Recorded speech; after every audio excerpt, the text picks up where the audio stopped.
¿Dónde está esa palabra que me acerca en lo nocturno a los pedazos del agua? Ese fragmento de tierra que me habita, encierra un corazón en el que cabe el sol. ¿Cómo decir isla sin decir isla? Estás en mis insomnios, de música, de pájaro. Rodando por la sábana, banderas que representan cuerpos, territorios líquidos, lugares que son gritos. La danza es una curva en las esquinas de la sangre que se arde. ¿Cómo decir lugar? ¿Cómo ponerle nombre a un país que me habita en la distancia?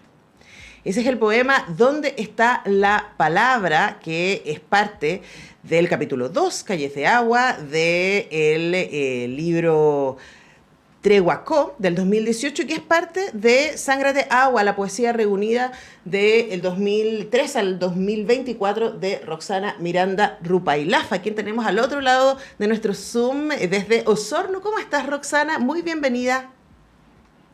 Hola, buenos días. Muchas gracias por la invitación. Estoy súper bien ya de un poco de vacaciones, entrando a mis vacaciones. Ah, claro, bueno, porque hay que decir que Roxana es profesora de lengua castellana y comunicación en la Universidad de Los Lagos. Entonces le toca también, como a nosotros, cerrar semestre, ¿cierto? Poner nota, tratar ahí con los alumnos que se dan cuenta a final de semestre que había que hacer la pega durante todo el semestre y todas aquellas cosas. Ahora, Roxana, hablemos de este libro que a mí me pareció muy, muy fascinante. Hay muchas cosas que me sorprendieron de tu poesía, pero lo primero que quería preguntarte es tus emociones al encontrarte con la obra reunida, ¿no? Y al poder hacer este camino de más de 20 años de poemas reunidos en este libro, además en esta edición preciosa, en esta colección tan bonita que ha sacado las ediciones de la Universidad de Valparaíso. ¿Qué te pasó al ver el recorrido de tus letras? Yo creo que uno siente como, bueno, una profunda emoción, pero también es como la reflexión respecto como a este camino y también el unir los libros, pues como de alguna forma hay temáticas que se van reiterando, hay historias como que están presentes ahí y que forman como la narrativa también de mi vida, ¿no? De mi historia poética. Ujú. Ahora, a mí una cosa que me parece que es muy interesante es que siento que tu poesía se resiste al cartel, ¿no? Al cartel de poesía mapuche o poesía indígena y a lo que uno espera de aquello. Porque efectivamente hay un contexto y efectivamente aparece en tus poemas algunas referencias al conflicto, mucha referencia al territorio, pero para mí tu poesía es poesía erótica, es poesía romántica, en el mejor sentido de la palabra. Ese para mí es el camino, ¿no? Es una poesía de un deseo femenino que se hace muy presente y que además me parece que es tan escaso en la literatura chilena. Esa es mi impresión. ¿Cuál es tu mirada respecto a estas etiquetas con un poco que se trata de encasillar el trabajo de muchas poetas de pueblos originarios?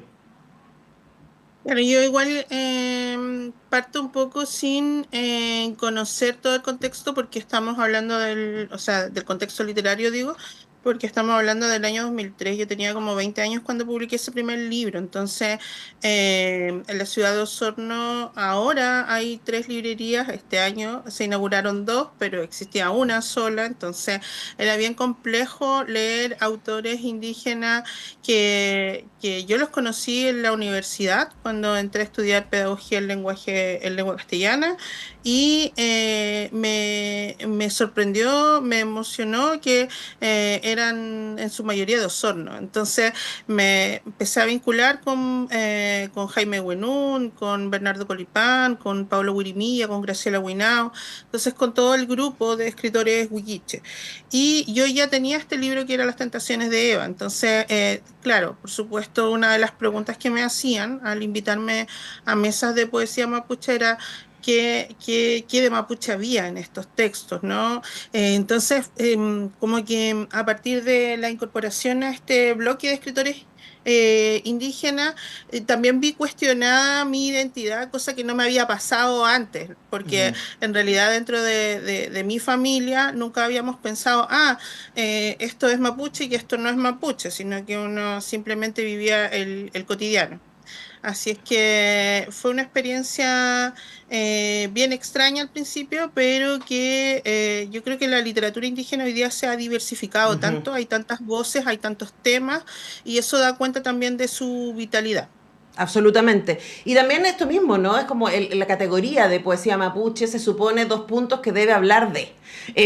Igual que, por ejemplo, la poesía de mujeres debe hablar dos puntos de, ¿no? Y yo siento que lo hermoso de Sángrate Agua es que nos permite hacer este recorrido y darnos cuenta que hay muchas cosas pasando y también que hay estas culturas híbridas, ¿no? Que se cruzan y que a mí me llamó mucho la atención en varios de tus libros, está referido, como tú decías, las tentaciones de Eva y las mujeres de la Biblia, aparece, ¿cierto?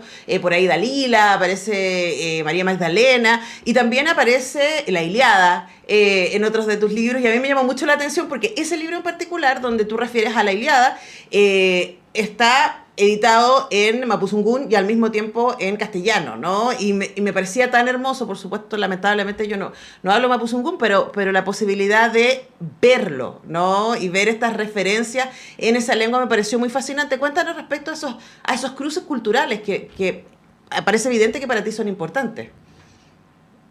Claro, lo que pasa es que, bueno, la parte bíblica surge de las misiones cristianas que llegaron a San Juan de la Costa, que es el territorio en el cual yo crecí, que se ubica en la costa de Osorno, y fíjate que el nombre ya lo dice, pues Misión San Juan de la Costa, entonces Ujú, como que le cambian, ¿cierto?, los nombres indígenas a este territorio y construyen precisamente misiones que van a formar parte de las primeras bibliotecas de las comunidades indígenas, ¿no? O ujú, sea, están llenas de catecismo cristiano. Y esa fue mi primera biblioteca. Entonces, hablar, ¿cierto?, desde un territorio que no tiene mucho que ver, ¿no?, con la Biblia, pero que se va encontrando y va dialogando a partir de la culpa, del pecado, de conceptos que van ingresando a la narrativa, al imaginario cultural, digamos, mapuche, va creando estos primeros textos. Y luego yo creo que viene toda la literatura con la que uno se forma, que también es parte del imaginario, ¿no? ujú. Como los libros escolares, y dentro de eso, por supuesto que a mí me gustó mucho todo lo que tenía que ver con la literatura griega, porque me parecía que los relatos orales se dialogaban con los relatos orales mapuche. Y uno de mis libros favoritos es La Odisea, porque tiene esta búsqueda también, esta búsqueda con el mar, la cultura huilliche es principalmente el afquenche, por lo tanto estamos vinculados también a las aguas, ¿no? Y eso yo creo que uno siempre va a estar dialogando con el mundo porque es inevitable que compartamos, que leamos, somos como una mezcla, ¿cierto?, de muchas cosas. Sí. Ahora, lo que me parece muy hermoso es que hay una conciencia de que esas referencias existen y de que ese paraíso imaginario también existe. Y hay un poema que ahora no lo encuentro, lo debería haber marcado, que me encantó, en donde es muy cortito, es solo un párrafo, en donde dice que Eva abandona el paraíso y lo escoge por los inviernos blancos, una cosa así, ¿no? Y me pareció tan hermoso porque yo sentía que en ese poema, Roxana, aparecía también una decisión, una agencia de esta mujer mestiza que está muy definida sin duda por sus orígenes, pero también por la cultura que la ha rodeado y que toma decisiones. Y me parece tan necesario, ¿no?, que en la poesía aparezca esa agencia y que también aparezca el deseo. Hablemos de eso, no solamente el deseo erótico, que sin duda está transversalmente en tu poesía, pero también como el deseo de decir, a mí me parece, ¿no? Yo quiero habitar de esta manera y en estos lugares. ¿Por qué es tan importante para ti que eso quede en las letras?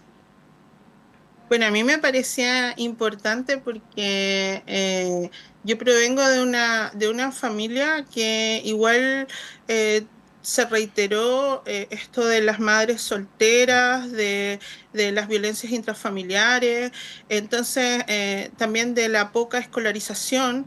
Entonces yo creo que había como esta necesidad de hablar. ¿no? De hablar, de decir, de nombrar, de crear, como lo dice el título. El título está en imperativo, ¿no? Sángrate agua. Ujú, Entonces, esto como de crear el mundo, el imperativo de sostenerse, ¿cierto? Como una mujer en el mundo que va creando cosas, que va dominando su cuerpo, que va dominando sus emociones y también su sexualidad, ¿no? Que de alguna forma es una mujer que administra su sexualidad. Entonces, para mí era importante desde el primer libro, ¿no? Hablar desde ahí, porque creo que era algo que en el año 2000, que es como de la generación que yo provengo, ujú. no estaba tan presente, sobre todo, digamos, en la ruralidad, ¿no? Ujú.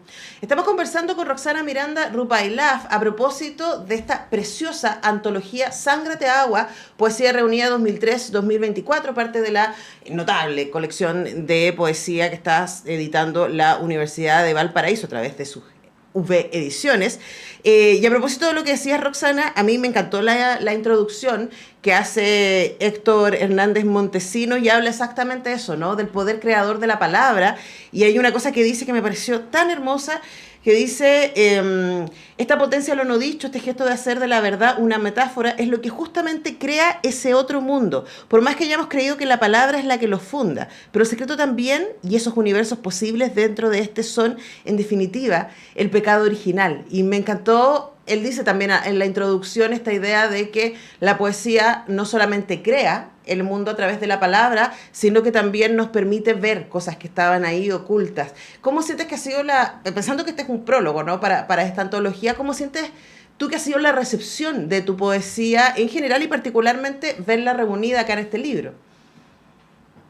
A mí me ha sorprendido mucho, sobre todo como el cariño que se ha manifestado por las obras, por ciertas obras, digamos, en este caso voy a hablar de Chumpal, que creo que fue la obra que más recepción tuvo respecto como a la diversidad de obras que se crearon a partir de este libro, ¿no? Como que existió una ópera, una obra de teatro, le hicieron una escultura en el Paseo Costanera de Puerto Montt, entonces como que se generaron muchos diálogos con este libro y la mayoría de los textos también tiene como, digamos, tesis o estudios y eso igual da cuenta de las lecturas de otras personas y eso también como que me llena de sentimientos porque siento que es como dialogar con las otras personas y Ujú. eso me parece súper importante. Creo que la escritura también es algo colectivo, ¿no? Yo también voy de alguna forma construyéndome todavía, o sea, uno nunca termina de construir su propio imaginario y es súper importante ese diálogo, creo, con las lectoras y los lectores. Ahora, es interesante porque uno piensa que la poesía es un ejercicio súper solitario, ¿no? Y al mismo tiempo me pasa que siento que es un ejercicio súper expuesto. Porque hay poco donde esconderse, me parece a mí en la poesía, ¿no? Cuando uno escribe ficción, hay personajes, ¿cierto? Hay estructura. La poesía claramente también hay estructura, pero hay una voz poética que es muy difícil diferenciar de la persona que está escribiendo. Yo sé que en algunos casos lo hemos hablado acá con otros poetas, ¿no? Que igual se puede impostar una voz y se puede crear un personaje que habla. Pero uno siempre va a tener la impresión de que quien está hablando es finalmente quien escribe. Y preguntarte eso, detenernos un poquito en lo que tú dices respecto al diálogo, ¿no? ¿Cómo sientes tú que se te está viendo a través de tu poesía y qué es lo que tú recibes, no solamente en términos académicos, de los premios que has recibido, sino también de los lectores y lectoras de a pie? Yo creo que como que la mayoría de las lecturas que se han hecho sobre el texto tienen que ver con esto que mencionabas tú al inicio, ¿no? Como con esto de decir, de hacer, del poder de la palabra, de la mujer, como con este poder creador. Y dentro de eso yo creo que a mí, bueno, se me ve como una persona que habla, que dialoga con la naturaleza, que dialoga con los elementos del territorio, pero que también tiene como esta fuerza creadora que está implícita en esos elementos. Ujú. Ahora, Roxana, para cerrar, tú estás en Osorno y escoges también ese territorio, ¿no? Y a mí me parece muy notable, lo hemos hablado muchas veces con Rosabeth Muñoz, por ejemplo, la decisión de excentrizar la poesía, ¿no? Y uno piensa en la tradición poética chilena, casi todos los grandes poetas no venían de la capital, venían de cierto margen cultural o territorial, considerando además que el centro también es una fantasía, pero preguntarte respecto a eso, ¿no? Hablando de los elementos, hablando del contexto, para ti, ¿por qué es importante escribir desde el sur? Yo creo que también tiene que ver con decisiones políticas, porque finalmente hay mucha gente de las comunidades que está peleando por un territorio. Sería como extraño como abandonar un territorio mapuche, huilliche, para irme a otro, ¿no? Porque igual hay un tema de violencias dentro de este traslado, entonces como que hay mucha gente que se fue a Santiago no por querer estar en Santiago, sino porque le quitaron las tierras, Mm. le quitaron cierto su hábitat, entonces como yo trasladarme a Santiago como sería extraño, y lo otro es que están mis vínculos familiares acá, entonces yo tengo un vínculo muy fuerte con mis abuelos. eh, no podría, tampoco me veo lejos de esta familia, ¿no? Ujú. Y eso definitivamente también, esa identidad, es la que habla y me parece tan poderosa. Sángrate, Agua, Poesía Reunida 2003-2024 de Roxana Miranda Rupailaf, con quien hemos conversado desde Osorno. Roxana, un honor conversar contigo. Muchas gracias por compartir tu poesía. De verdad, a mí me conmovió muchísimo y voy a seguir recurriendo a tu libro cada cierto tiempo para que me regale palabras. Que estés muy bien. Ya, muchas gracias. Nos vemos. Nosotros dejamos ir a Roxana Miranda Rupailaf, destacada escritora y poeta mapuche huilliche. Les recomendamos, yo de verdad les recomiendo con mucho entusiasmo Sángrate Agua, Poesía Reunida 2003-2024. Tenemos que ir a la pausa, ya regresamos.